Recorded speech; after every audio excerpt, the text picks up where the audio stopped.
and postbiotics. So I do a line 3 and one biotic. I was thinking, I was worried that diabetes could keep them from enjoying retirement, but that's not the fun. It's really easy for me to manage the terminal and spend more time in training. We're feeling good about the future, wherever it takes us. Which is terrific. Not super good.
Food service trade certificates that are worth $100 basically each Oh, geez. to the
Good morning, everyone. Good to see everyone, or good to sort of see everyone. Can you hear me okay? Good morning, I hear you. Thank you.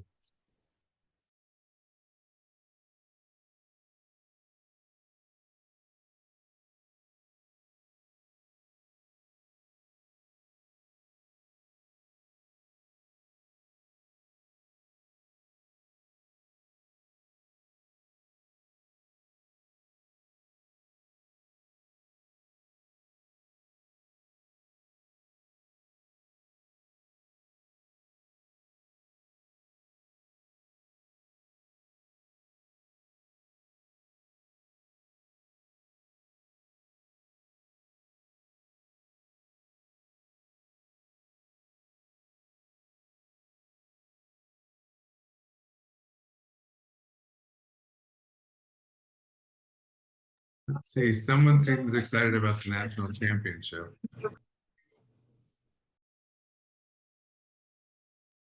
Oh, was there a game last night? Since you sound still hungover and a little on the cranky side, I probably would say yeah. Who's that? Night, up all night. Good as national championship stuff on. Hi, everybody. Hello. Good morning. Chat. There we go. Good morning, Val.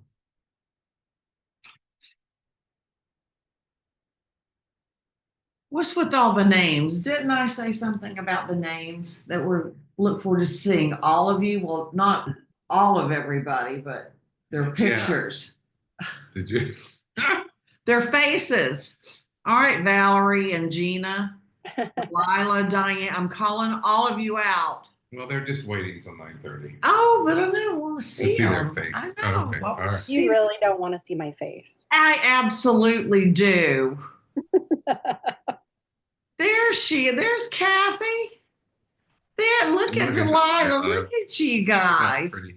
I don't care if you're in your pajamas. I do. There's Missy. Where's she going? Are you in Virginia? I actually am in Virginia on my way to West Virginia, Audrey. Oh my goodness. So say hey to Jeff. Hey, Jeff. Hey, Jeff. They said hey. So I'm going to take you off camera and off. I just want to say hey. Oh, well, I'm Hey. glad you did. Oh, there's Okay. Lizard. Yeah. Lizard. You can see the top of her head. Gee, I know. You're on mute. There's Gina. Gina's in the tropics. We like that. Liz is in some kind of show house. My office. There's Adolfo. Cool. Good morning. Can you hear me? Hi, We can't. Hazel. There's Miss Hazel. Good morning. We need to see a shot of the ocean, Hazel. Okay, hold on. Oh, she's gonna walk with us. I'm gonna walk you. It's beautiful today. Hold on. Let me see if I can It's get a it. little chilly out. A little windy too, but let me see if I can get out. Let's see. We're seeing Virginia and West Virginia. We've got the tropics. So Show house. it's 37 where I'm at, Ooh, right ooh, now. gee. and we're still heading north. So it's going to be colder at the farm. Can you my see the God. That's ocean? beautiful, Hazel. Oh, look Oh, at that. Good morning. Look at the sun. Beautiful. Yeah. That is gorgeous. Hazel, poor baby. Poor baby. Isn't What that a- the truth? Yeah. What a life. Feel so badly for her. Let's see. We got Christine.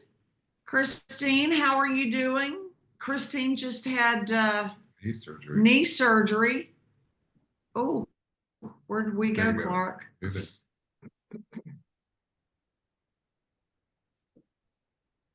I gotta get back in position.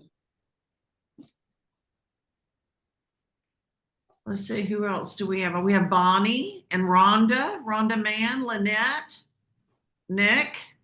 There's Christine. Where'd she go? All right, where are you, Alan? Are you bragging over there with your big national champ? Good finish. Oh, did I leave that up? Whoops. We like Or did I to. leave that off? Oh yeah. Let's see who else. Lynette, Bonnie. Hey, Bonnie Brady.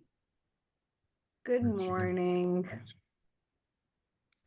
Finished her walk probably. And Diane. See what they'll do Oh, is there's Jill. that's Is Jill's she- picture. Okay. I'm calling y'all out. Okay, Lynette, let's make sure it's you and not somebody else. Yeah, everybody.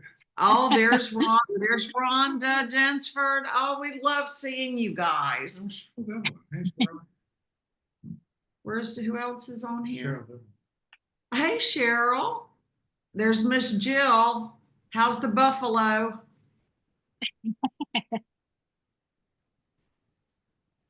Let's see who's that. There's Diane. Look at it. Pretty girl.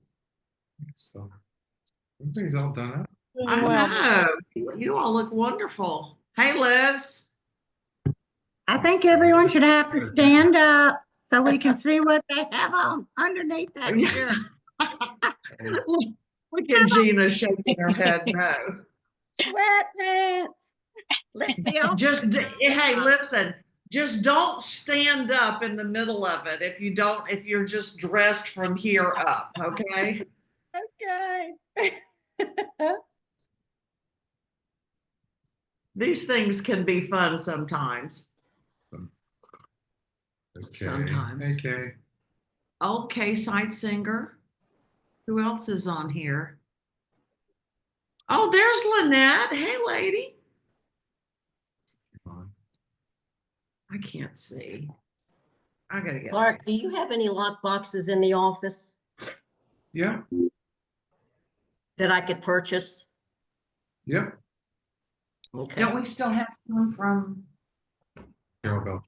Carol Bel? Yeah, Carol Belcher still has what? 1, 2, No, I think there's 3 of them. 3 for sale. Okay, thank you. Who else is on here? That's wonderful. That you need them. Anthony just. Yes, sir. Yes, sir. Hi, Anthony. Good morning. There, fit on. How are you? Good. How are you? Good. Larry? Oh, Mr. Larry.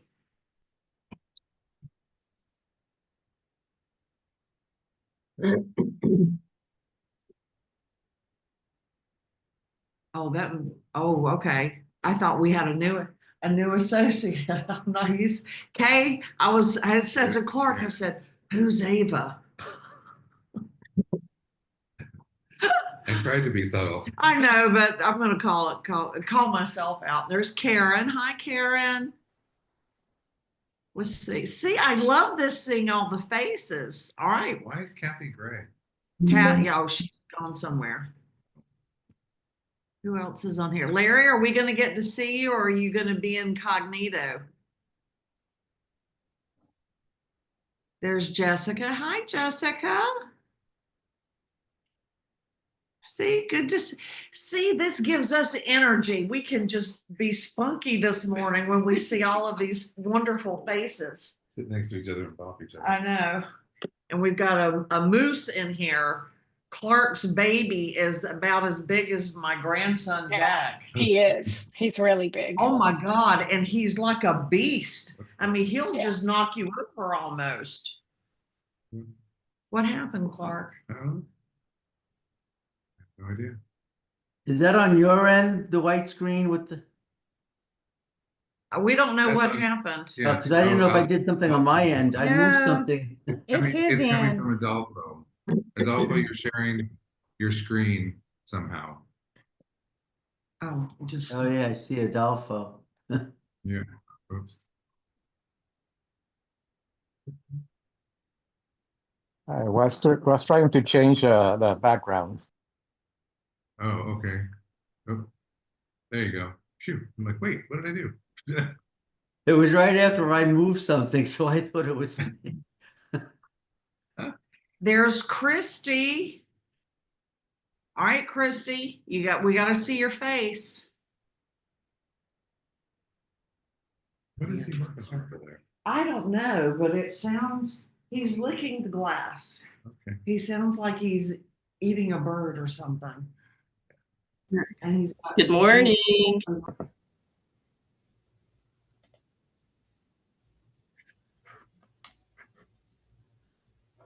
There we go. He's trying to eat the glass. Good There's morning. all over. Yeah, he's trying to get something. Let's see who is. There she is. There's Christy. Yeah. Oh, Amy. Who else is on here? Amy Owens just jumped in. Oh, there's Amy. Hey, Larry, are you avoiding me? I'm trying to see you. We want to make sure we're doing a live check. Larry has a question. What, We didn't Larry? check. Larry has his hand up. What's going on, Larry?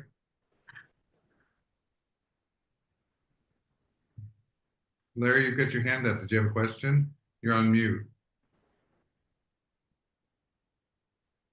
Larry took his hand down. Okay. Well, it's 9:33, so Okay. let's go ahead and get started. All right. All right. Can you go hear the ahead. surf? Do I need Say to what? mute? Can you hear the surf? Do I need to mute?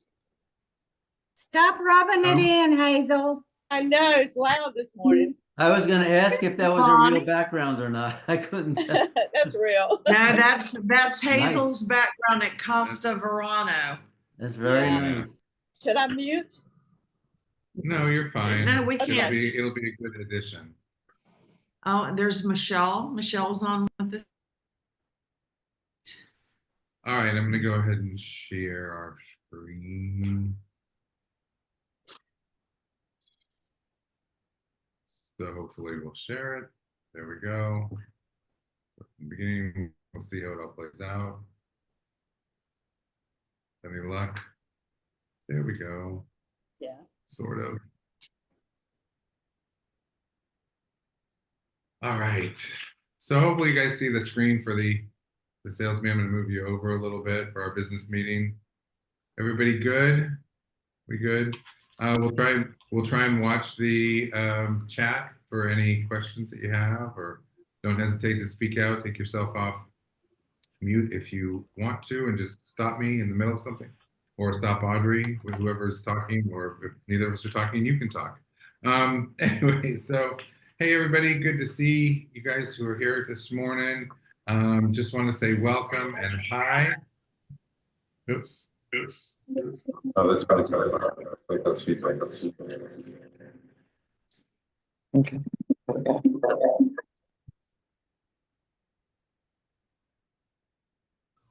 Okay, thanks. You feel better now? Well, it was like we're getting all sorts of I feedback. don't know, I wanted to see the faces. See, they don't They're know how here. important it. I know, but they're They're little. small. All right, well we can change. Yeah. So, From All right, from so past welcome, experience everybody. with the Zooms, The it's what? best if everybody does mute because you get the interference like that when speakers aren't muted. Yeah, well, that was me. she was on her phone next to me in front of the computer. Okay. But we'll get more faces for you. You want to welcome? I do. I want to welcome a new associate with our company, Christy Sterneri. And she Here just, she's right here. yes, right there, Christy. Woo-hoo, Wave, Christy, welcome. so everybody can see you. And Christy has been in the business for about 5 years, and she just joined us from Sotheby's and out at the beach. And she's actually one of my neighbors as well. So we're really excited to have her on board with us, another experienced associate. And so everybody be sure to send her some love and give her a warm Legends welcome. Yeah, and I got to work with her when we were at Caldwell. That's right. So Clark was just getting That's ready right. to leave and come on board with us. And Christy was actually in his training. So she's been trained by the best Yeah. as well. poor So, thing. Poor thing. That's right. That's right. well, we're thrilled to have you, Christy. Very excited to. Same. Thank you. Thank you very much. Welcome, welcome. Thanks. So, we start kind of each one. So coming together is a beginning, keeping together is progress, and working together is success. So my word for the year is progress, trying to move us forward, help us get better in place. So that's just kind of what we're looking at is it's really going to take us not only being in the progress, but maintaining a connection with the progress, because I think it's going to make it much more successful for all of us. Just kind of understanding that progress has a lot of change with it too. And we're going through a lot of change on a regular basis. Maggie's outside. That looks pretty. So for our agenda today, what have you done for me lately? And that's not what have you done for us lately. It's really want to focus on your business. It's really what we want to talk about that. It's kind of going to be a module we're going to keep going through just to remind people, all of us, of things that we can do for our business that can help us be stronger in our business, be more successful in our business, and some things that maybe we've forgotten about. I want to talk about some trends, tea, and the talk. This is just. Ooh, thank you. I like that. TTNT. Tea, well, yeah, I was afraid to do two of them. So anyway. Okay.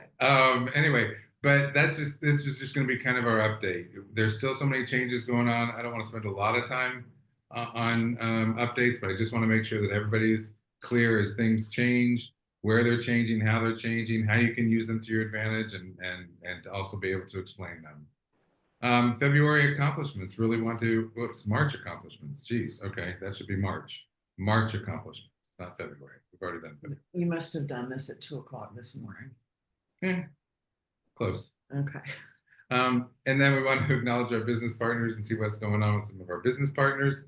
And then we'll take it from there and go ahead. So what have you done for me lately? And this, again, is not a matter of what have you done for us lately, because we're partners in this. So this is really to try and focus on working on your business, not just in your business. When we talk about working on your business, we're talking about the business planning. We're talking about setting up processes. We're talking about what things that you can do that you do consistently over time to help build your business, rather than working in it, which is that kind of reactive type of mode. So we're talking about being proactive by working on your business versus working in your business on the daily things you have to do.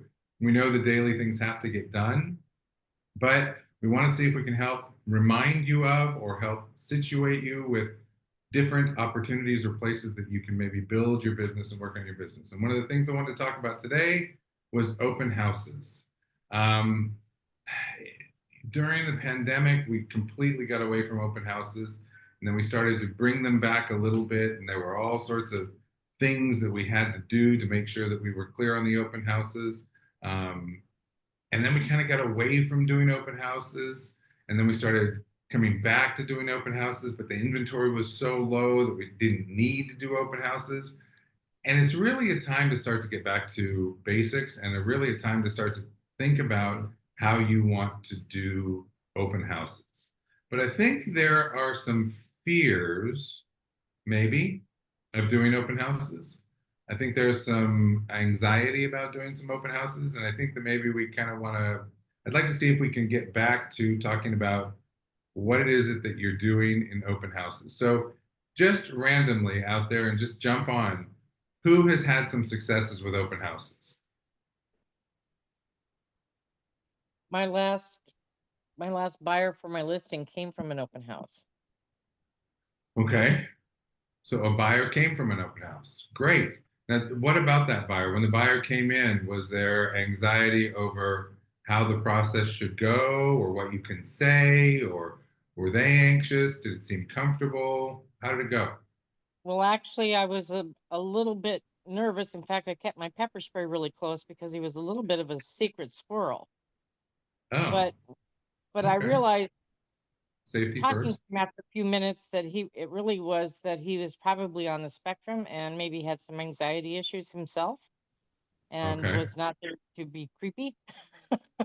Okay. But Okay. but it turns out he and his wife were about to have a baby, and they needed a house, and we talked about all of the great things about this house, the neighborhood, and all of those things. So my open house experience, you know me, I run open houses on every listing I have. Right. And I will gladly do them for anybody else if they have an open house across the bridge and they don't want to cross the Buckman. But they're very, very spotty as far as it goes, because in 2023 we know we didn't have a lot of buyers, So sometimes I'd have an open house and nobody would show. And the next open house, 8 groups would come through. So it's you got to be able to roll with those punches. I think that's very true. I think that sometimes with open houses, it is hit and miss. It can be location, it can be timing, it can be advance notice, it can be buyers in the market, it can be changes in the market, it can be changes in interest rates. So all those things can impact it. But I think if we plan for one, we can probably get at least some traffic into an open house. Who else has had some success in open houses? I have Miguel. That's true. Yes, you just closed on one, didn't you? And I got to work with our lovely co-agent Karen. It was amazing. She had just be $1 million buyer. What was so awesome about that was that we had the price drop right before the open house. Like the sellers had already agreed to get just under 800. So when, with the brackets of 50,000 or whatnot, we had 14 parties come through. And just like, I think it was like Jill had said, it was the 14th person who ended up being the buyer. Learned a lot with that one. And I'm really, really grateful that I got to work with another Legends agent who's so classy, caring, and awesome. Karen, so thanks for letting me host that one for you. So you hosted another agent's open house, and it's rare that a buyer that comes into an open house buys the house that's on open house. It's about 1.5% to 2%. So you hit kind of the lottery on that one. Rather than just picking up a buyer, you picked up a buyer for that property. Ended up being an in-house sale. So Yay. that's I like that. Yeah, we'd all hello. We do like that. When you had 14 people come through, Maggie, what was the feeling? I think this is where we're getting some anxiety is what do we say to buyers when they come through? What can we say to buyers when they come through? What opportunities do we have to talk to them? Can we capture a buyer? Okay, well, tell Larry he has to mute. Yeah, I am right now. Just kidding. Okay, I was definitely nervous and anxious. I mean, I'm getting a divorce. My confidence was a little low, and I wasn't doing it for the money. I was doing it for putting the energy into my business. I really learned how to crush an open house when I started in Florida real estate, at Keller Williams, Jacksonville with the Rivers team. What I do is I have all the control. What everybody who comes through doesn't know, but I know exactly what I'm doing, which is one, I have a backup person there, if I can, another agent or whatnot, but I'm acknowledging them when they walk in the door. I'm not making them sign anything right off the bat, but I am ensuring that every single person is signing in by hand and that I get their info. And if I find out their spouse's name or whatever, I write that next to it. I've found that is better than the iPad or trying to fiddle with technology. Karen had a really great setup with the folder with all the information. And also Karen had a really sick snack setup. I don't even know if she's on this call, but she had things like paydays and M&Ms, and it was so satisfying to get there and pour it all in for her. But what really was important was the vibe that I set. I always try to get to my open houses no more than 10 minutes early, because that is go time, right? That's when we can do our realtor magic and hide stuff or close toilet seats. But really the proof is in the follow-up. I'm reaching out to every one of those people within I'm reaching out to them that night or the very next morning. And I'm sorry I couldn't host your open house for you, Tony, if he's on this call. How many did you have come into your open house out of you said the 14 did not have a realtor with them? The one that the 14th one was working with John Singleton originally, always last 20 deals with John Singleton. So I guess he had a realtor, but he signed our 2.5% buyer's commission or buyer's broker, and then ended up financing it at the last minute, which I'd never seen done before. So, But what I'm saying is out of the groups that you had maybe- in, yeah, how many maybe- did not have a maybe realtor? maybe one or two. Okay. All it takes is one, right?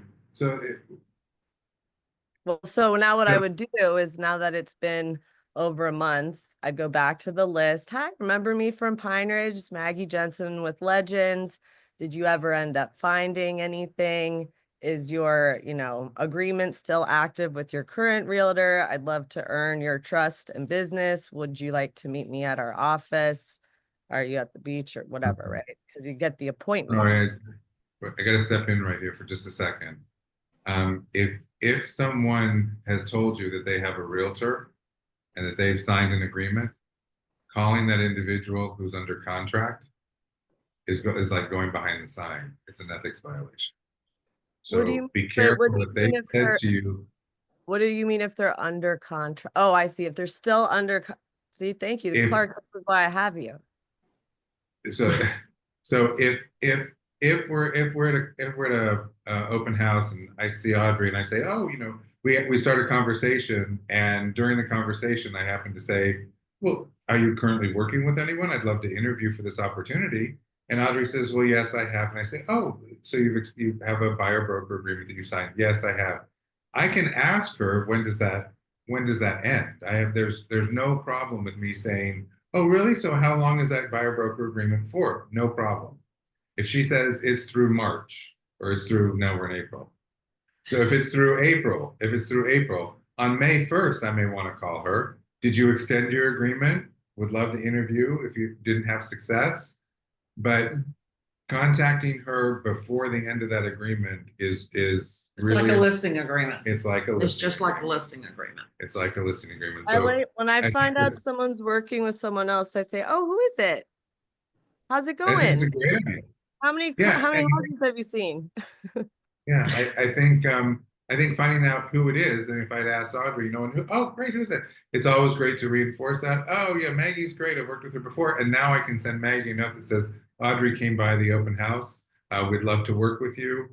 So, I mean, I think that what you laid out is a great process for being prepared for an open house, having processes for an open house, finding places you can put in good information, getting good information back from the other party. I think that's all really important. I want to make sure that that if we're having challenges with the conversations about compensation, if that's coming up at all, anybody who's done an open house that has had a visitor or more than one visitor, has compensation come up at all in your conversations?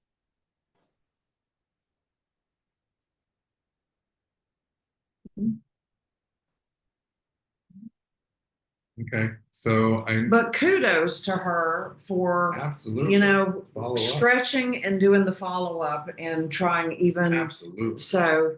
And then That's Bonnie the was name of the saying game. that she likes to have open houses when there is another house for sale, and I'll have open houses, more people come. So doing group open houses, I think it's a great idea. It allows you to connect with other members of our industry, could potentially get a larger traffic or greater traffic.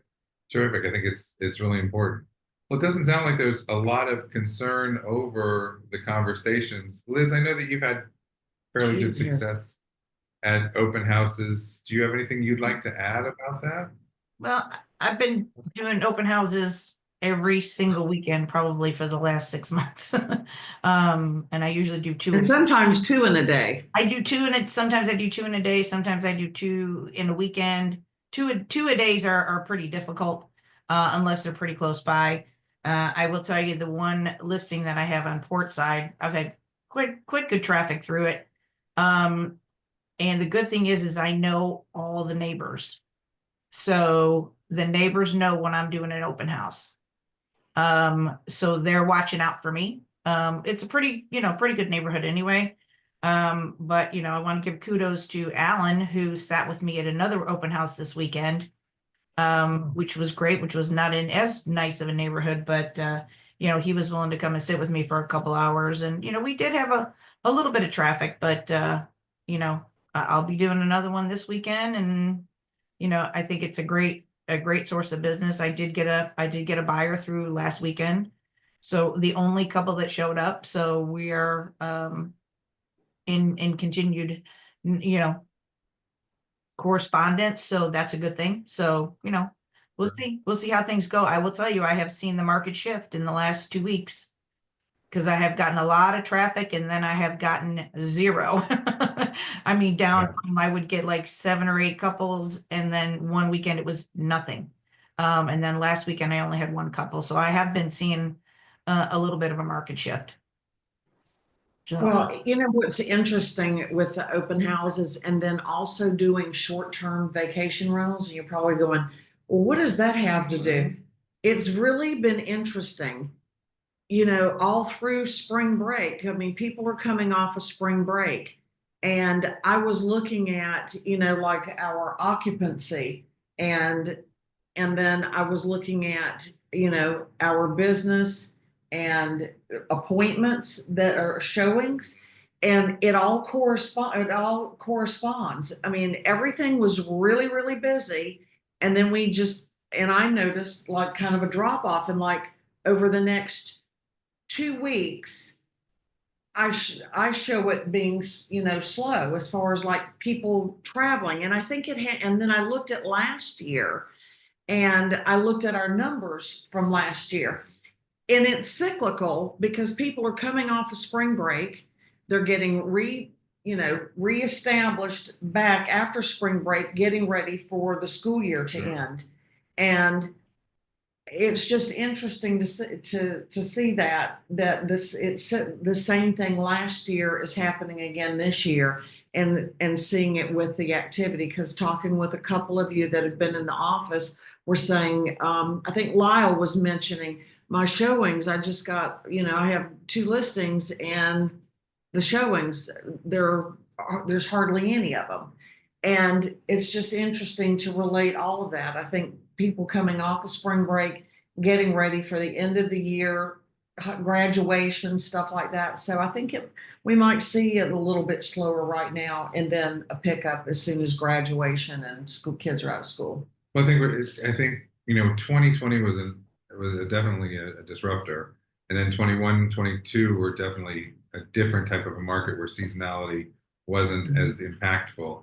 And 23 and 24 were just tough markets, whether it be interest rates or decision-making or however it worked. I think we're seeing a much more traditional real estate market for our community, for our area, for our region, where we start to see things start to pick up kind of April, May, and then June, July, and then slow down a little bit, August, September, as people finish up vacations and get ready and get back into school. So I think we're in a much more traditional. So this is exactly why we're talking about open houses, because our inventory is definitely up. We've got some good opportunities. So if you don't have a listing, now may be a great time to talk to someone else about holding their property or their listing open. And just, it's a good time to get your face out there. We know that a lot of times open houses are done for the sellers. Sellers still are coming off of that mindset of it's going to sell in 3 minutes, and we're going under contract for list price or more. So there's still that shift in mindset. Some of them are much more realistic now, and the way you're developing your market analyses and also providing nice, strong ranges is helping sellers understand that there has been a market shift. But we know that oftentimes open houses are done for sellers, but we can see is when we plan for them, when we prepare for them, what we're seeing is actual success in some of those open houses, whether it's three groups of people or 14 or 17 groups of people that come through. We're seeing people come through, and we're picking up buyers, which is great. And we have seen a little bit of a shift with the higher end, because a lot of people that have money in the stock market and with things, or had money in the stock market. Thank you, Clark. So we are seeing a shift there in the higher end, I think. Yeah. So I think so. So just some reminders, just some tips. please plan ahead. I know sometimes we run out and say, oh, I don't have anything going on Saturday. I'm going to go ahead and go do an open house for a couple hours. And we try and throw out 10 or 12 signs. I get it. Sometimes that's really successful, just depending on where it is or depending on what's going on.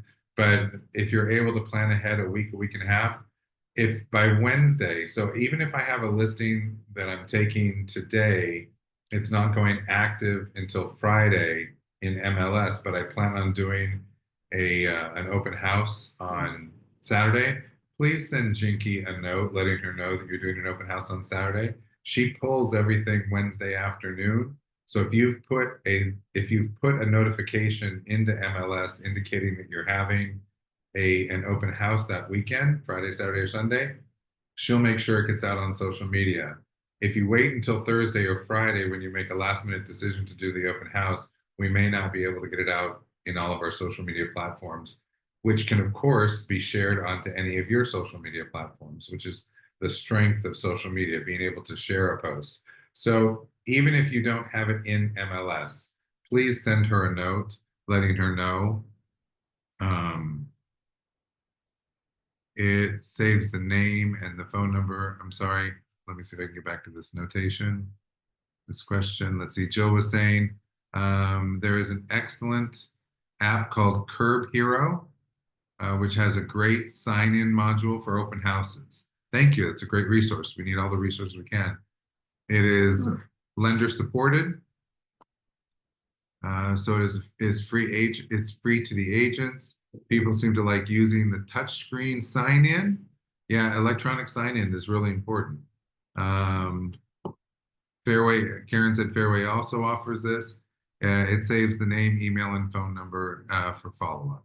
Great, perfect. Thank you. And Jinky does a great job in putting our open house ads together, and they go to Instagram. So if you don't have an Instagram account, it is on Instagram. She has reels. I mean, she does a phenomenal job. And one of the things that we like to ask you guys, so that we can get it out there more, whether it's your open house or not, please share anything that comes from the company. It gets our name out there.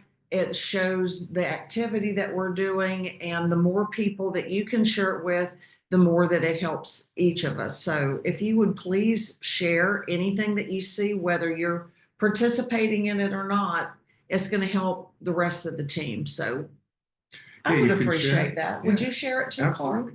Sure. We'll have to show you how to share. I know how to share. Yeah. Just not. You're not great at it. I'm not great at it. Yeah, well, we're going to help you with that. Thank you. All right. But you can share to Legends. Who did that? The Legends consumer facing page too. So if you have something on your Facebook page that is about your open house or something that you're doing, you can share it to the Legends real estate page, the consumer facing page. Missy says she's been using Curb for several years with good success. So that's great. Great Okay. testimony for that one. And that's called Curb Hero?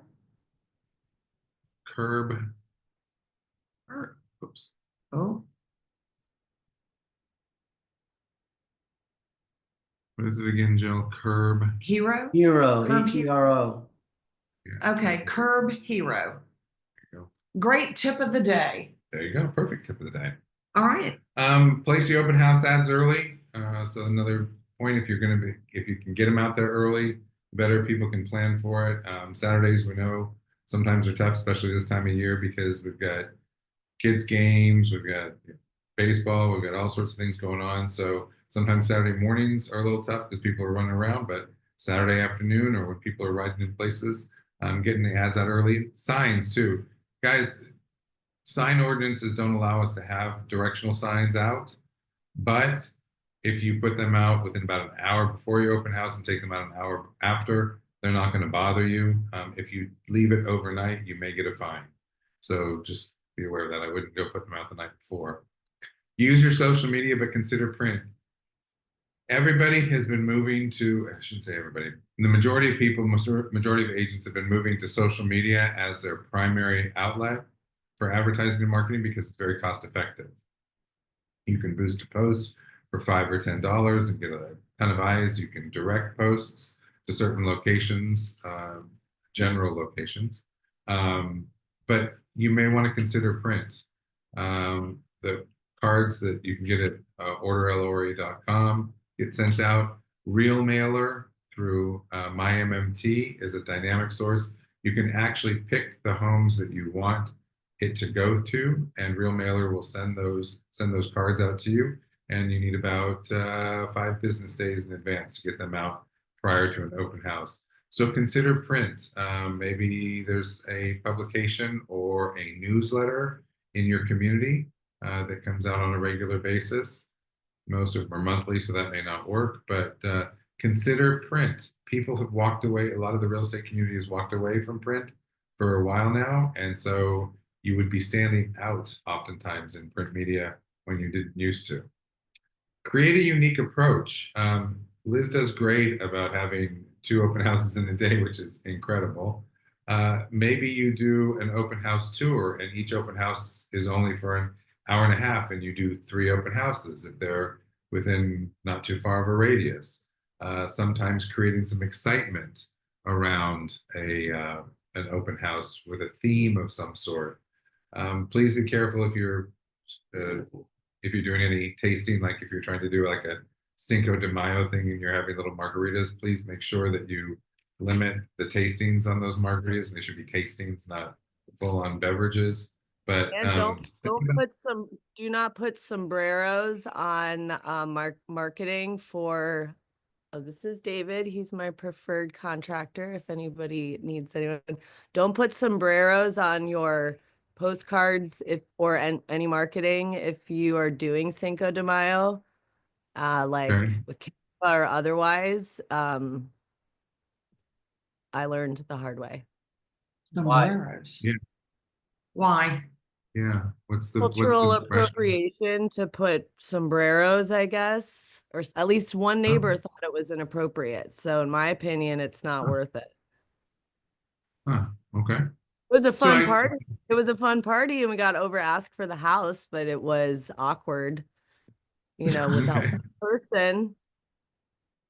A little awkward, but okay. Jill was saying Put a that she donkey. makes that she makes postcards on Canva, and she does her media or a lot of her social media on Canva also, and she's using the MMT tax to create. You can use MMT tax to get addresses. You can go into Real Mailer, which is attached to MyMMT, and you can actually draw a polygon or draw a design that you would like and pick Not a out households. sombrero. You don't draw a sombrero. You can pick out the houses that you want the card to go to. The nice thing about something like Real Mailer is you're not limited to 200. You can do as few or as many as you'd like. So Great. another option for that. Be prepared to engage with buyers. Be prepared to have conversations. Let's see, Karen was saying, does anyone use list reports? Karen was asking if anyone uses list reports. Does anybody online use list reports? You can jump on and say yes or no. Okay, doesn't sound that. Karen said that she uses Karen's. Karen said that she uses Karen's. I do. Jill says she does for websites. Okay. All I right. don't know about everybody else. I get dozens of emails starting on Thursdays for open houses from agents. Right. Constantly, that's a big way everybody's advertising the open houses. Yeah. If you do get those, and I know that they can be frustrating, please don't unsubscribe. Otherwise, you're going to unsubscribe yourself for a lot of other things that may come through that one application. So just delete's probably the easiest way to get rid of it rather than potentially knock yourself out of something else I know you might be that. getting. The what? I'm sorry. Oh, no, Anthony? yeah, I know that. Yeah. Because it's also kind of rude because you're in the business, you really shouldn't unsubscribe to other real estate agents. Yeah. Yeah, I think it's a good point. And There's exceptions. okay, yeah, there may be a few. There might be a few exceptions, Anthony. on a regular basis. And that was the only thing I did really want to talk about was as it comes to engaging with buyers. You know, just as a reminder, when you're in an open house, when you're one of our open houses, you're working with the seller. So you can have free conversations. This is where I think some of us have gotten anxiety about doing open houses or engaging with buyers when we're at open houses. You're there representing either your listing, which is the seller, you're representing the company and the listing. You are welcome to talk freely to the buyer that comes in and has questions that they may want to ask or questions that they have about the property. See, Jill was saying that sends to open house visitor autocorrect. Okay. I have a She comment likes- on that. Which So, part? Well, asking questions and telling descriptions and stuff like that. So Right. one of the suggestions, I don't know who of our agents is like for a long, long time, who's new, but they, you know, they always say, oh, we should have a partner during an open house. Bring somebody in so that you're not alone, just for safety purposes. And sometimes you ask lenders, sometimes you ask title companies. If you have somebody and they're not a licensed agent, they cannot go into details about specifics of the house because they're not licensed. True. Great point. So if you have that, Anthony's point is well taken, because if you want to have a second person there, either it's a large home or for safety reasons or whatever, the reason that you would like to have a second person there because you feel like you're going to get lots of traffic, because you've created a dynamic theme.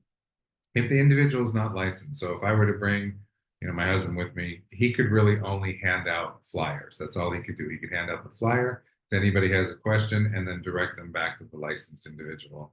So being aware of what the responsibilities and what the limitations are for someone who's licensed versus unlicensed become very important as you're holding an open house and interacting with the consumers, with a consumer on a property.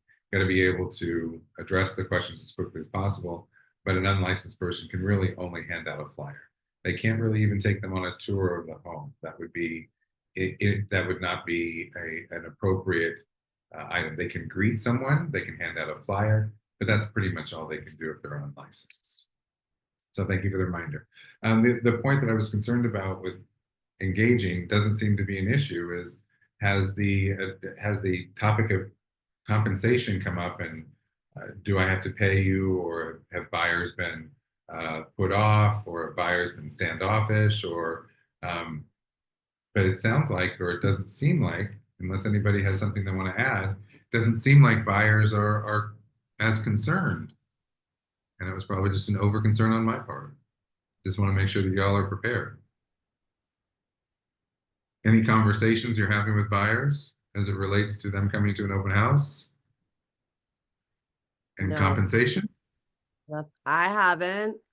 And I think as long as they understand that, you know, it's Legends, our broker, and that compensation never stands in the way of us helping us get our people what they want and need. I haven't had one person say, I don't want to do that because of this thing I have to sign. Yeah, okay. Anybody else have anything they want to throw in? Buyers, the compensation, or excuse me, the. I'm just wondering, is everybody feeling more comfortable and talking with the buyers about the compensation agreement? This way, some more in. Well, you I'm know sorry? me, I've always used one, so it's not a hard conversation for me to have, which is I'm going to be doing this, this, and this, and this, and this, and this to help my buyer. And at the end of it, do you think I should be paid? And they're like, yeah. And I'm saying, great. Now, I just need you to sign, and they have never given me anything but compliance. They sign the document. It is much easier now that it's a standard norm. I mean, you know, you could just say, we have to. It's much easier to talk to buyers about it now. Right.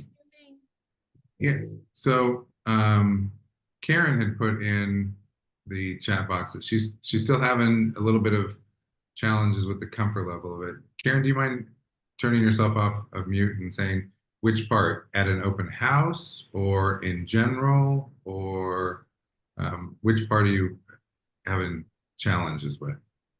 Not the open house, because my perception is that they came to me, if you will, and if they want to work with me, then here's a document that you can sign and I will provide you the following. I haven't had anybody sign it, but I don't mind. That's not difficult for me to say. What's difficult is so and so wants to go see a home. One home, a friend of mine, and they want to go see it. And I can sit there and say, that's great. Now, if you decide to buy it, you have the possibility of paying me compensation for the privilege of supporting you through the process. So go ahead and sign this. And it's just it seems to me that it's an inconvenience to them. And everyone I know knows at least 20 realtors. So I make a joke about, yeah, but I'm the best looking. And so I can tell I'm uncomfortable. Love you. Thank you. Definitely explain to them that it's just as simple as a standard requirement, though. It helps break that little chip that's there. And you can make it specifically for the one address so they don't feel that it's being tied down to you. Because I did one and I just put for the one address the one time. So Anthony, are you bringing the different forms to an open house so that if they chose to ask specific questions about their circumstances in buying the home, you know, at that point, you've got to have them sign something, because otherwise it's just dissemination of information. It's just, this is this and that is that. And any further, I got to have you sign and I get your firstborn. My statement was not specifically for open houses, because I know in general, like you said, if you want to engage them further, because normally you don't have to have them sign anything in an open house unless you start engaging with them. But I was talking about more so for just showing a specific house outside of the open house situation. So yeah, remember there's 3 different, and I'm talking over someone because someone had something to say, but so we've had a couple comments that, you know, like the do you feel I should be paid, which was what Jill was saying, and a couple seconds to what Anthony was saying. So I get it. I get that it's hard because if you've been in the business for you know, 5-10 years, you probably have a bunch of past customers who call you on a regular basis that want to ask questions, and you can have conversations with them all day long about what's happening in the real estate market. You can have conversations with them all day long about what's happening in a very micro market also. But it's when they want to start talking about their specific situation, I think, which Karen identified well, that, you know, that at that point we have to kind of try and figure out what we're doing. And it's that whole definition of working with. So, you know, for someone that you've known for a long time, you can use the property pre-touring agreement where it just says, look, you know, as a part of this process, if you'll sign this, this will help take care of the piece that is now a requirement, and let's go ahead and see the property. And then determine if there's real interest and say, okay, if there's real interest and you want to hire me to do this with you, that's great. Let's figure out how we make that happen. You can even move to the showing agreement, which is property specific, or you can, if they're saying, you know, look, I want to look on a broader basis, you can move to the exclusive buyer broker agreement.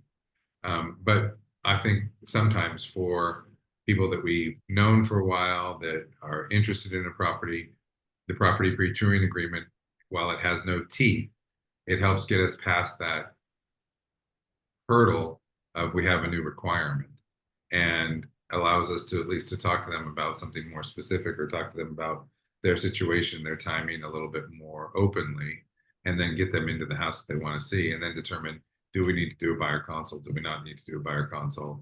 How that all plays out.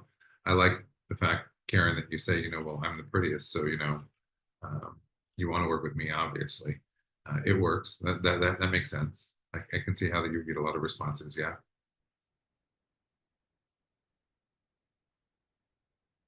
Oops. Can I say something else quick?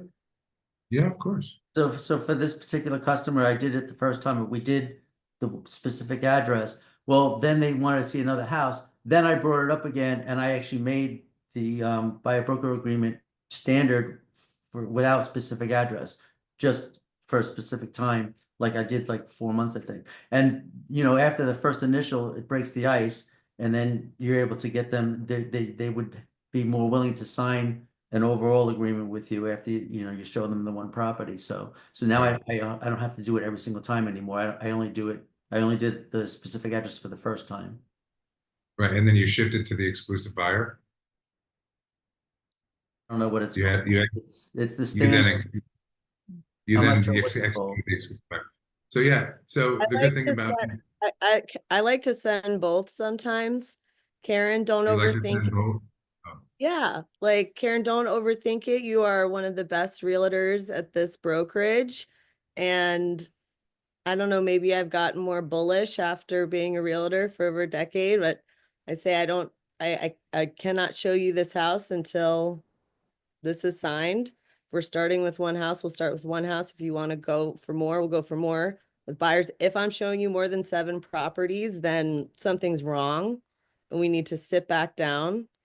But really, our time is is the only thing we have, right?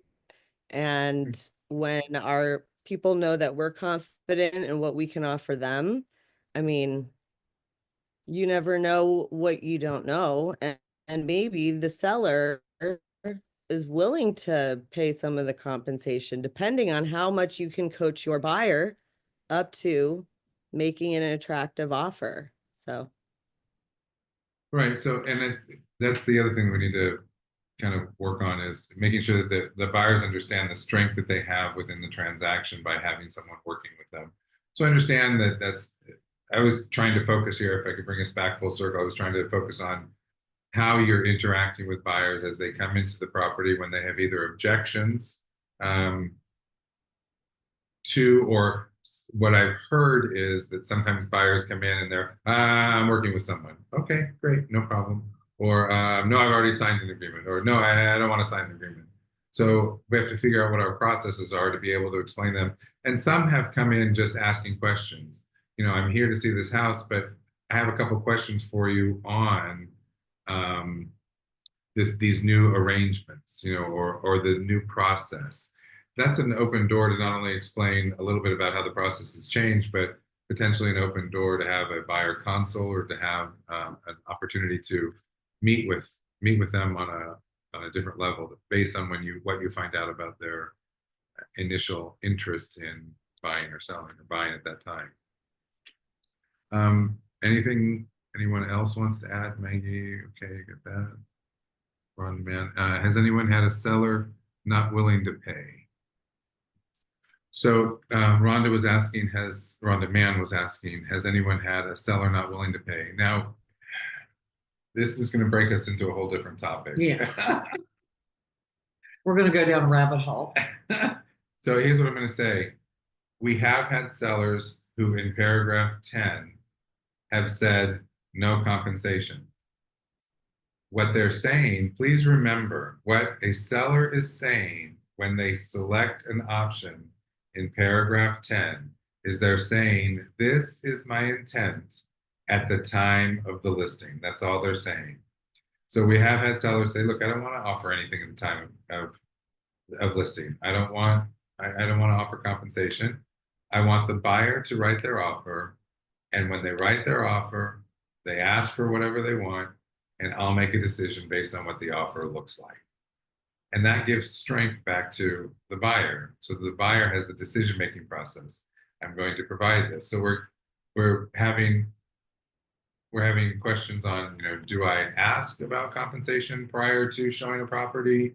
Should I not ask about it? Our recommendation is not to ask about it. We have a couple of already ethics complaints out there, as well as a couple of lawsuits, because agents and buyers weren't going to properties because they were saying that the seller wasn't willing to offer compensation.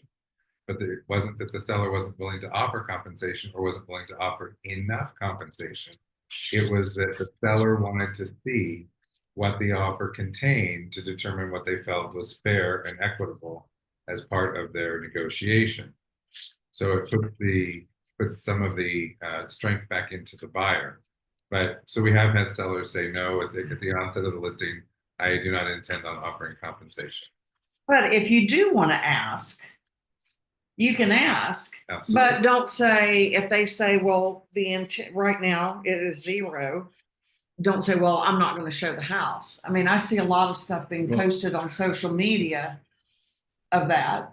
You just move So- forward and show it and then put it in the Right. offer. So, and here's what you have to have is so there's been a couple of questions from a couple of agents about asking before. Our recommendation is to not ask before, to negotiate. This is a part of that settlement and the transparency. Is the settlement talks about the buyer needs to do what the buyer is supposed to do, and the seller needs to do what the seller is supposed to do. So the buyer negotiates with the buyer's agent, and then the buyer, at the time of showing, at the time of making an offer, decides what offer they want to make and what they're going to request of the seller. If you are going to call a potential listing or potential showing, first, please make sure that you are following the exact same process and that you call every single, I can't tell who needs to mute, but someone, Larry, can you possibly mute, please? Can't find you on here. Missy's not muted.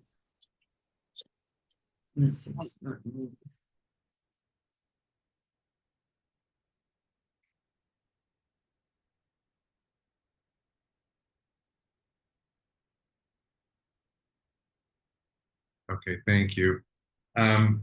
So you have to follow the same process. You still have to show the listing. Even if your buyer were to say, well, that's not enough. We don't know that that's not enough. We don't know that it's not, that the seller wouldn't make concessions or that the seller wouldn't do something. We understand that a compensation agreement has to be signed because that gives the buyer the information they need to make a determination of how much they want to move forward. So the compensation agreement executes the definitive concession that the seller will make to the buyer's broker. But I'm not, from everything I'm seeing, I'm not a proponent of calling before, because what ends up happening is we don't follow the same process every single time.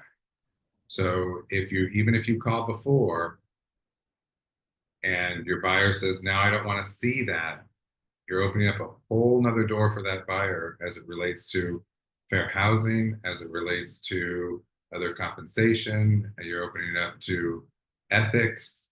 It's just such an ugly can of worms by Well, it's interesting, and we're just kind of having a little absolutely, tug yeah. here. Is that's what we were told in the beginning to do. And so now is it going to shift another time? Because sometimes you have a conversation with the listing agent and they may say it, or, hey, by the way, if you're asking questions about it, and they say it, my curiosity would be, hey, by the way, is there any offering of any compensation from the seller? Right.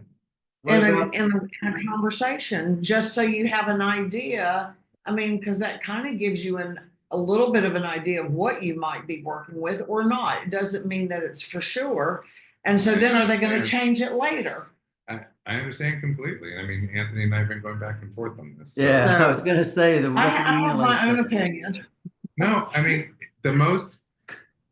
But you do have to be consistent, but you can't be like some of these agents that are out there that are going on social media, and we're seeing it on Real MLS and all of these where they're on the, online and saying, well, I'm not going to show this property, and you see text from agents that, agents are outing other agents on the private text. I'm seeing that on social media that's going out there. Go ahead, Anthony. You were going to say something? Can't hear you. You're on mute. You're on mute, Anthony. Oh, Anthony, sorry. Sorry. Yeah. the email I sent to you, which nobody else knows what I'm talking about, but it fixes the problem of you don't have to worry about then the liability of not showing the property because you're doing it after the fact. It's just for your purpose of the buyer's offer purpose. And like, whatever, I mean, I don't want to go into because nobody else knows what I'm talking about, but I still Right. believe, because I haven't, we haven't gone further from the email I sent to you. Right. So. That's because I did some other research to make sure that I could answer some of those points. I figured, Um, I figured that. So if you call prior to making an offer, I mean, that's fine. That's fine as long as you've shown the property. It's when people, and to Audrey's point, if you call and the listing agent says the seller is offering compensation, please include it in your offer. That's what they're telling you, is that just make an offer, include the compensation, the request for compensation. And the listing agent, as a listing agent, that's probably all you should say is, yes, the seller is considering compensation, or no, at the time of listing, the seller was Considering. the seller was not considering compensation, but please feel free to include any requests that you have from your buyer as part of your offer. Yeah. So that's that kind of gray area. We just have to be careful, consider, on your buyer's behalf, making sure that they have all the opportunities to see all the properties that they possibly can. They've negotiated with you your compensation. And if that is impacted by their lending rights, then they have the right to remove themselves or not make an offer, or you have the right to make an adjustment. You know what those parameters are. So we can figure out what's best for buyer and where the strength in their offer is also. I'm sorry. So what is this? Where is this coming from? Oh, let me see. Okay. This time dealing with the seller comp and listing agreement with seller. This is Missy Howell saying, the seller understands a buyer may request concessions from the seller in a buyer's offer to purchase the subject property, including but not limited to closing cost assistance, repair requests, and/or payment from a seller to buyer's broker for buyer's broker compensation. Seller will consider any offer on its own merit and not commit to concessions or contributions within the listing agreement. So you're adding this, Missy, if I'm understanding you correctly, you're adding this statement to the listing agreement? Is that correct? Yes. I'm not negotiating twice with the seller on buyer broker comp because they're coming back anyway with the offer. So it's like, I just let them know right up front. Expect that there's probably going to be some request for some type of concession. And we'll talk about it when that offer comes in, but we'll consider every offer on its own merit.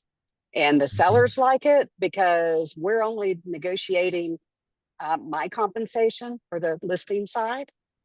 And then we leave that buyer broker comp or any other concession negotiation for the offer. And it really has eliminated a lot of stress in that listing conversation. I think that's great. Do you mind if we share that statement? Are you comfortable with Absolutely. Yep. I have no problem with it. I didn't want to share it in the chat without you all reviewing it first and just, leave it up to you all if you want to share it or not. But I just have found this to be the easiest way to get through that listing appointment. Sellers have no problem. Yeah, they have no problems negotiating a fair and reasonable listing side compensation. But the buyer side, they're like, it's that ambiguity. Well, what if the offer's not enough? And then you get into all those what if conversations. So I just eliminated it. That's what I had said, if the buyers if it's not enough, that by knowing ahead of time, because legally we should be covered if we call before an offer is made, because it's in 10B of the listing agreement, which the seller has signed. So they really shouldn't have a legal way to come back to us saying, oh, why is this buyer asking for a compensation? If their intent is put in the listing agreement 10B, they're signing that.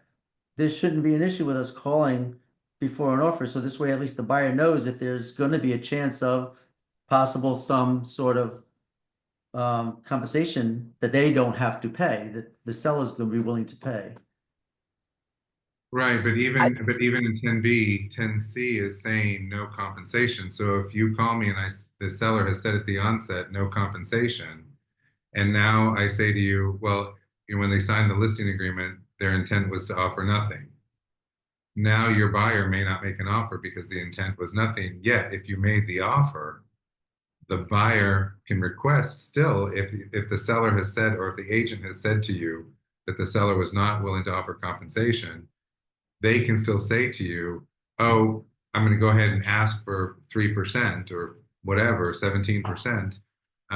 And then the seller may be willing to pay it, because I understand what you're saying. Legally, they've said something in paragraph 10. However, that is solely intent, because compensation is always negotiable. So we can't, we have one agent who says whatever they put into paragraph 10B, they tell anyone who calls, they will consider up to X. So Missy's putting into a statement that prepares the seller for there may be concessions or compensation request by the buyer, but it's still the intent because it's always negotiable. 1 second, Missy, please.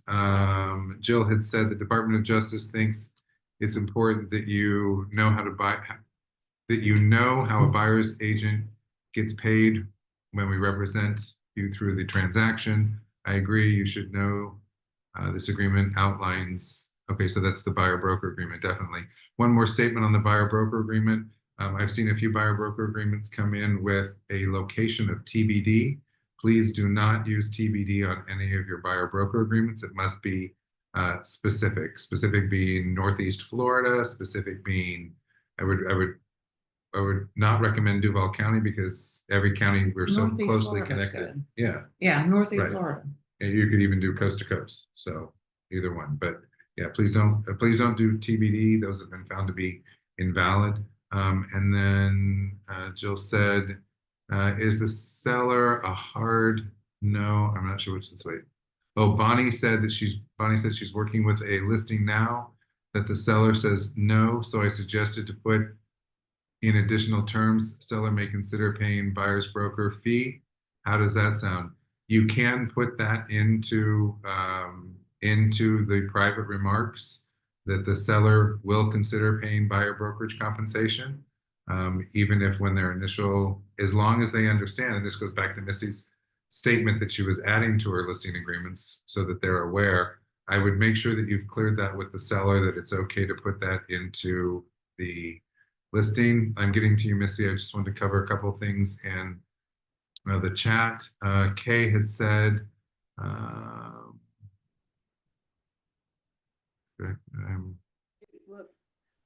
Ignore not that. sure. I accidentally pasted something from another email. What I asked was Oh. below, could you please send us what Missy asked for?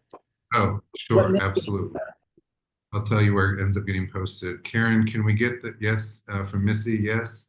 Okay, yes. Okay. Missy, go please. So regarding whenever those agents call me and ask, is the seller willing to pay buyer broker compensation?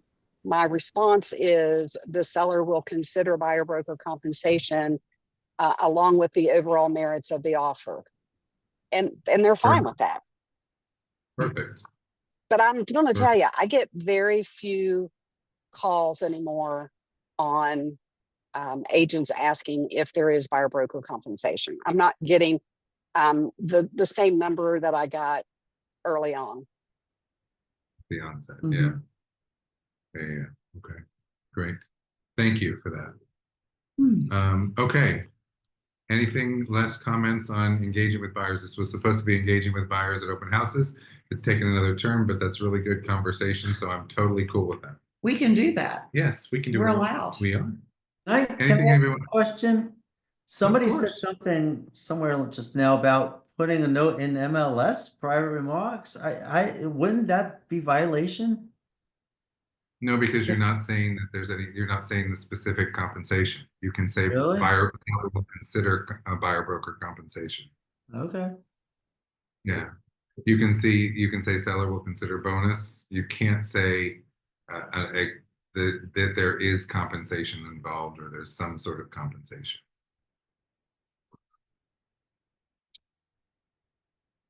Okay, so, well, that leads us to trends, T in the talk. I think we've had a little bit of. We've had a lot of all that, it. all of it. I think that encompassed.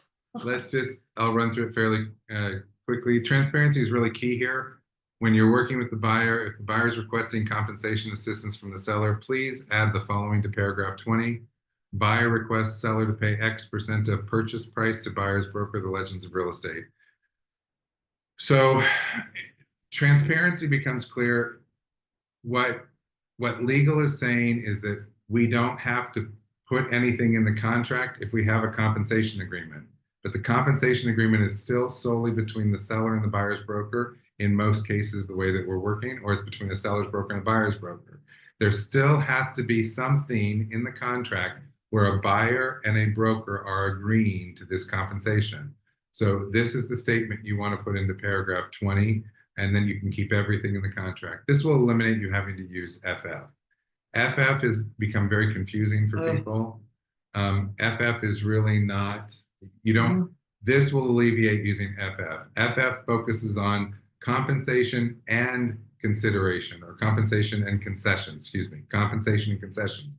When a buyer is asking for a lump sum or for a percentage and an amount, which would be something like a percentage towards buyer's broker and an amount towards concessions, that's when FF has been used. Try to stay away from FF. You can put everything right in the contract. You can add this statement into the contract. You can even add into the contract under paragraph 9, seller to contribute 3% or $2,500 towards buyer's closing costs. So let's try and keep it in the contract to eliminate a lot of confusion. Sellers cannot pay a buyer's agent.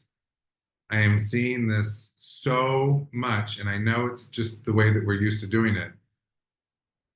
Agents, fortunately not you, offers that we're receiving are saying the seller to pay buyer's agent 2%, 2.5%. Buyer broker compensation. The seller cannot pay the buyer's agent. It needs to say that the seller is paying the buyer's broker. That's why we're providing you with that statement. Sellers cannot pay a buyer's agent. It has to go, everything has to flow through the brokerage.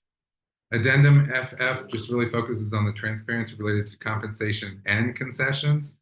So again, if we're putting it into the contract, you don't have to worry about that. Addendum GG, this really just creates a contingency in the contract to ensure that a compensation agreement will get executed. So you want to have this, if you're working with the buyer, when you submit your offer and you put the statement into paragraph 20, you want to include GG because the chances of you having an executed compensation agreement prior to making an offer are probably slim. Because they can't be in MLS, so it can't be something you pull down that now you're buyer or you sign on behalf of the brokerage. So it is something that would have to go into the contract and find it. So GG just creates that contingency to ensure that that compensation agreement is executed. And the reason you want the compensation agreement is to ensure that the buyer knows what their responsibility will be based on what the seller is willing to contribute. So in most cases, if you're working with a buyer, you're going to include GG in your offer. Buyer agreement should be for a minimum of 6 months. Go ahead, Anthony. A note, you have to reference GG in the contract. You can't just add the addendum. It has to be in the contract saying somewhere, if it's one of the list of other or addendum or something like that, you have to say addendum GG to tie it to the contract. Thank you. You're 2 steps ahead of me, actually. Your buyer broker agreements should be for at least 6 months. I'm seeing couple for 2 months, 1 month. Your buyer broker agreement should be for 6 months. If the first property falls through, you're covered on another property. So your agreement shouldn't be less than 6 months, especially working with the buyer.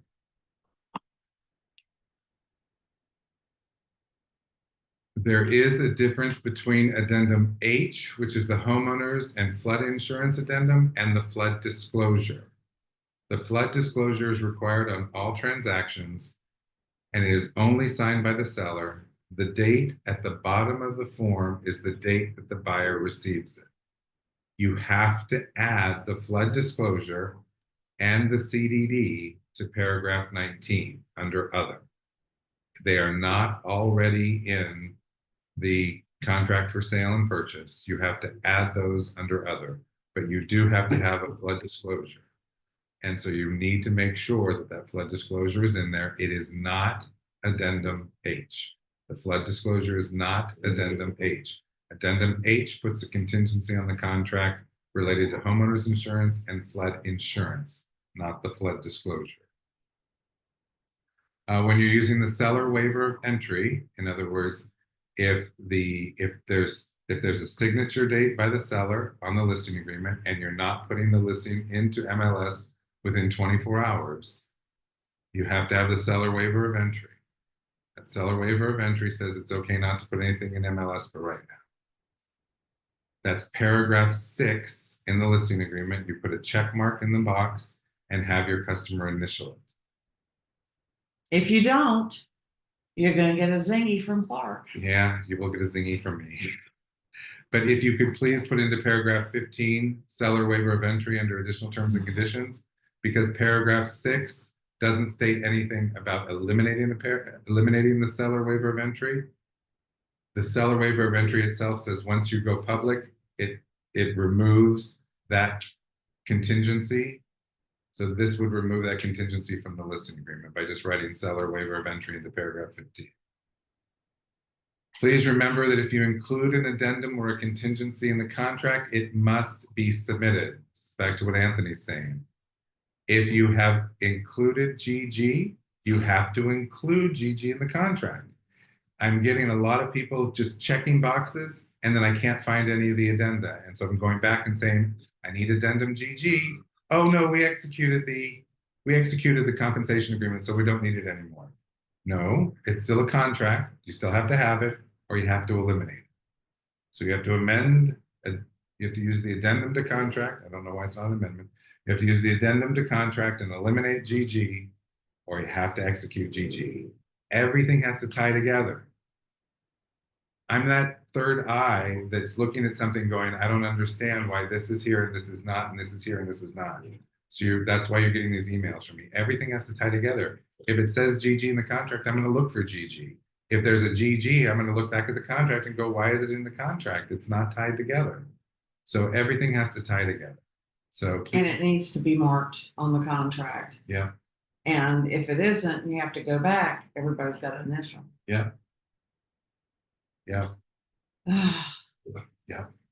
Anyway, please complete the forms. Read through your forms. I know that we're getting to a point where we're so tired of going through all of them line by line by line. But I'm going to tell you, you have to complete the forms. I'm seeing a lot of missed things. So for example, home warranty in paragraph 9. Nobody's checking anything in that. It's seller, buyer, or not applicable. So you need to check one. It doesn't automatically fill in. I'm seeing a lot of forms like homeowners association disclosures where the buyer's name is not getting filled in.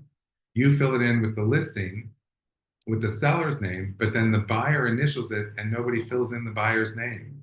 So we're getting incomplete forms. Another one that we're getting quite a bit lately is, because it's kind of arduous, and I get it, when we have a listing and your seller signs that listing, if you don't sign that listing and initial the pages, we don't have an accepted listing. So you can be doing all this work and we don't have a fully executed listing agreement.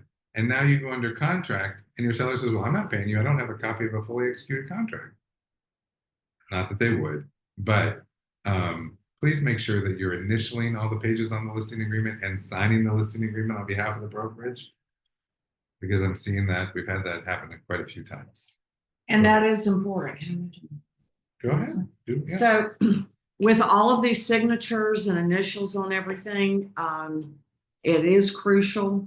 We just recently, and I think I had mentioned a couple of times about a lawsuit that we were in, and just to bring everybody up to date, we got the determination from the judge and we won the lawsuit, which is wonderful. So Yay. yes, that was 3 years ongoing. And for those that are not or were not aware, it was a listing that we had. We had it for 4 months. After about 50 plus showings, We had 3 offers. 3 offers, the owner decided to terminate the agreement. There's some things that could have been done probably better, but the determination came out that, and then during this, so we chose at the time the agent said that they wanted, when they breached the contract before the end of the listing, we went ahead and pursued the damages part of the listing.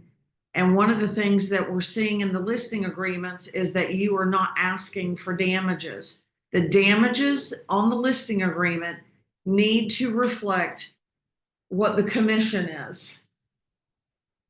And that is very important. Damages is not zero. Damages is not to be left blank.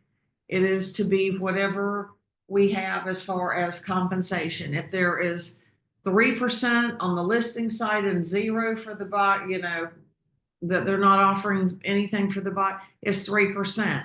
If they're showing 3% and 2%, whatever the total compensation is that they're willing to pay is what needs to be in the damages section. So do not leave that blank.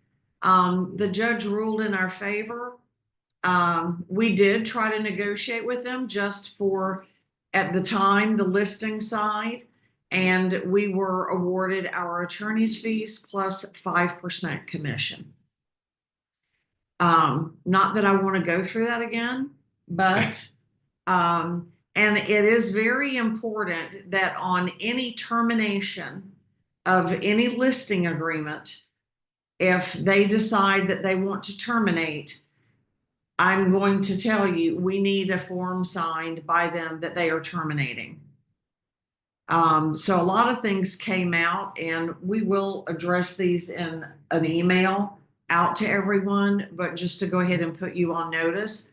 If a seller calls and says, hey, I want to get out of the listing agreement, and you're fine to let them out, they're going to relist it another time, we still need and want something in writing, because there's a little glitch in the listing agreement, because it says something about termination. It says by email and text.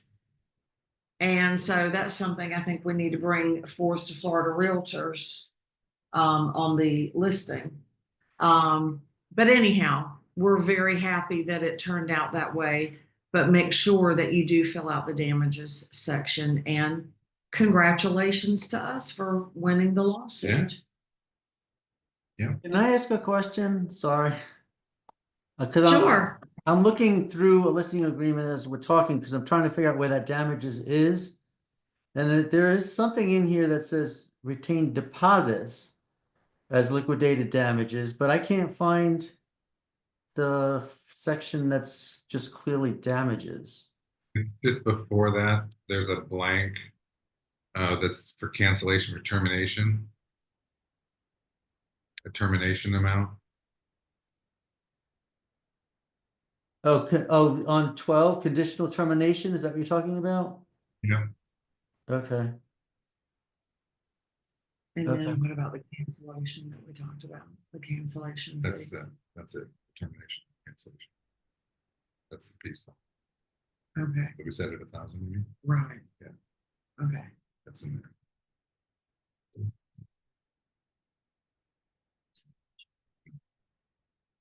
We'll talk.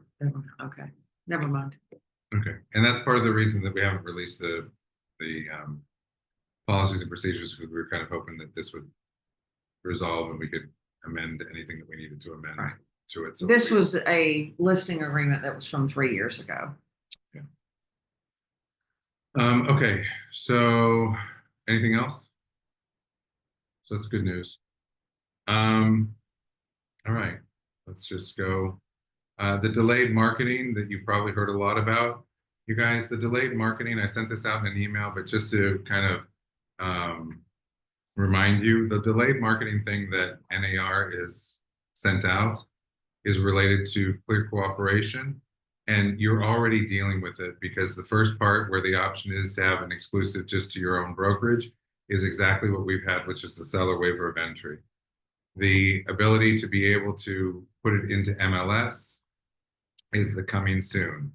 So part of the reason that this was done was there are a lot of MLSs that were members of NAR that didn't have ways to adjust this. Our MLS has done this for what, 5 years now?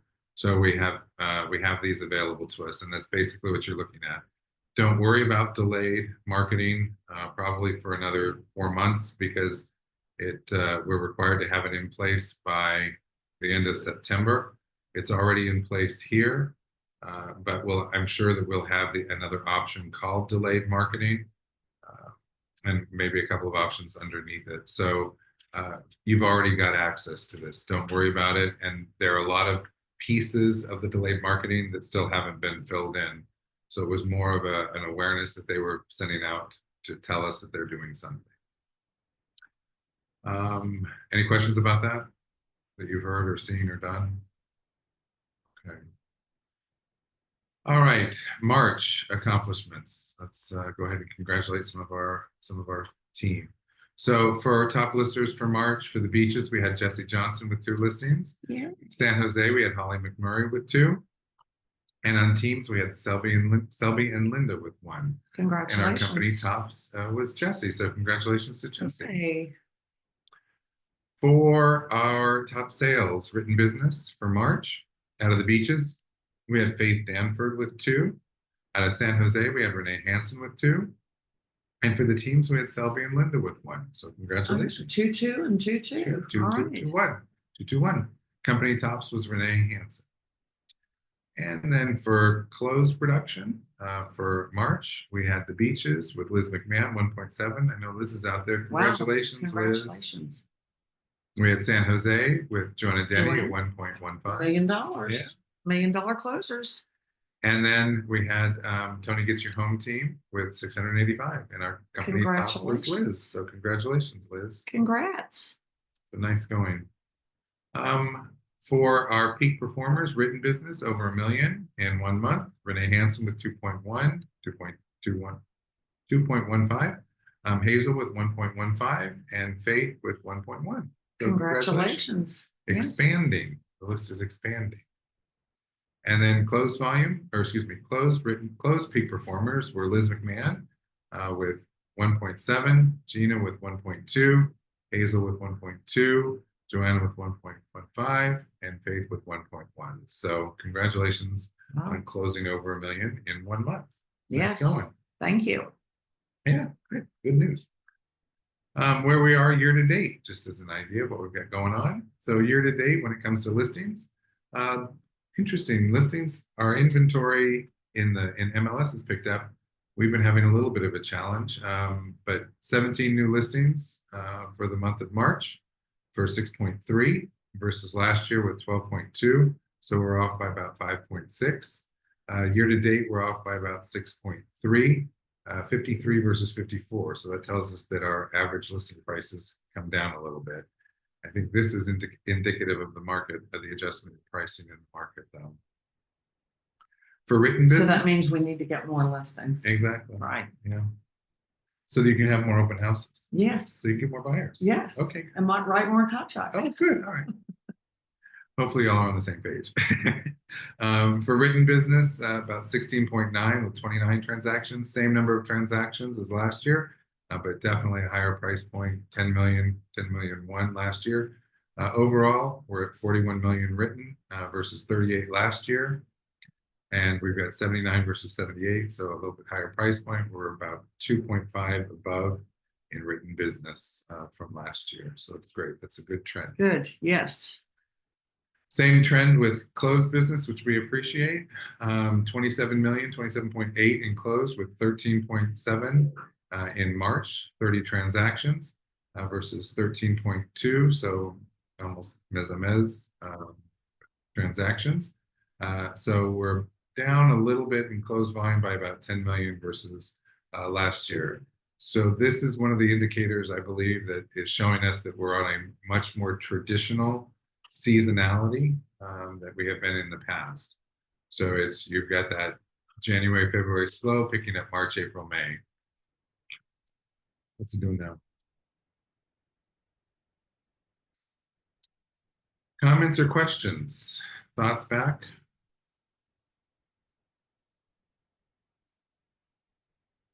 Okay, we're running a little bit long, so if there are any questions, it's great. If not, if you have questions and I didn't answer them, you can email me, text me, or put it into chat. Right. And next month, we will have a different date for our meeting. I know that Clark, you're going to Washington in May.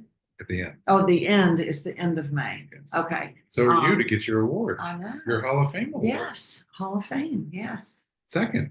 My second. Yes. Can I make a quick Anyhow. announcement before we go? Real quick. Yeah, let 'cause I me didn't get finish. this- I was muted last We've got time. you next. We've got you next, Karen. Anyhow, Oh, we okay. will be I thought we were getting ready to wrap up. we will have a company breakfast next month, and so we'll get the date out to you. It may be different than the second Tuesday. We're looking at locations, but we're looking forward to bringing everybody together because when we have a breakfast, you all come. Which we love. Yes. All right. And that brings us to our partners. So Karen, you had something you wanted to add? I am sorry, I jumped the gun. So Good. yeah, real quick. First of all, along the lines of the open houses, if you need a backup person on an open house, think of me. I don't work every single weekend, but I do quite a few open houses, and I'm happy to help with that. And then, in case you haven't already heard about the buyer incentive that we're running, we've extended it to the end of June, and what we're doing on any contracts between now and June 30th, we're doing a lender paid buy down for the first 12 months. So what that means for the buyer is, let's say they're locking in their rate today at say 6.5%, they're going to get 5.5% for the first 12 months. So for an example, on a $400,000 loan, it's going to save them $250 a month for 12 months. So that's $3,000. It's a nice incentive for the buyer. In addition to that, you probably can't see my little flyer very well, but we can actually customize a flyer specific to your listing. So your listing and all your listing info would be on here. And we'd also have some information about the lender paid buy down as a little added incentive to maybe buy this listing. So please reach out to me if you have more questions on that. I'd be happy to make some flyers. And these can also be co-branded. So I can put your beautiful mug on here too. Thank you. Wonderful. Thank you, Karen. Alan, are you still there? He may have had to jump off. Trish was going to jump in. Trish, are you on?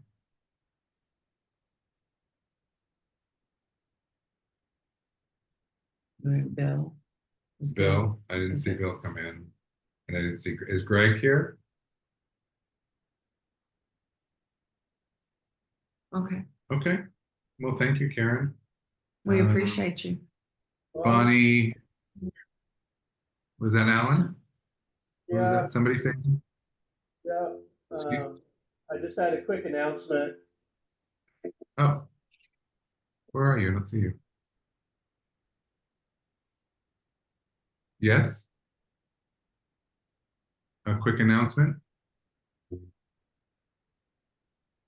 That's all. We didn't Oh. hear you, Alan. Sorry. Yeah, that was. Oh, that was your quick announcement? Sorry, fuzzy today. Little fuzzy today. We had a big night last night. That's great. Thank you for reminding me, Bonnie. We are doing the home tour, wrap home tour this weekend. If anybody would like to volunteer for a 2-hour shift, please text me. That's a 2-hour shift on either Saturday or Sunday.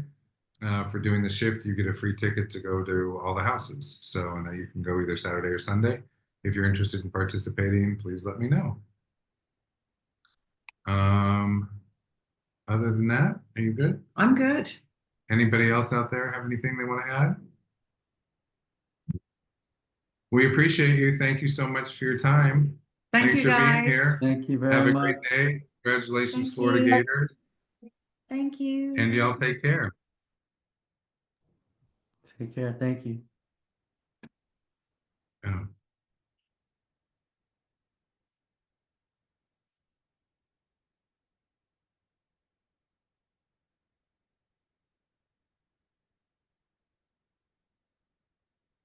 Does this record who was on? Who showed? It records, yes. Okay. I mean, you can see, it doesn't tell you. I mean, There's a like, list. is there a list or anything? Says who are all the participants?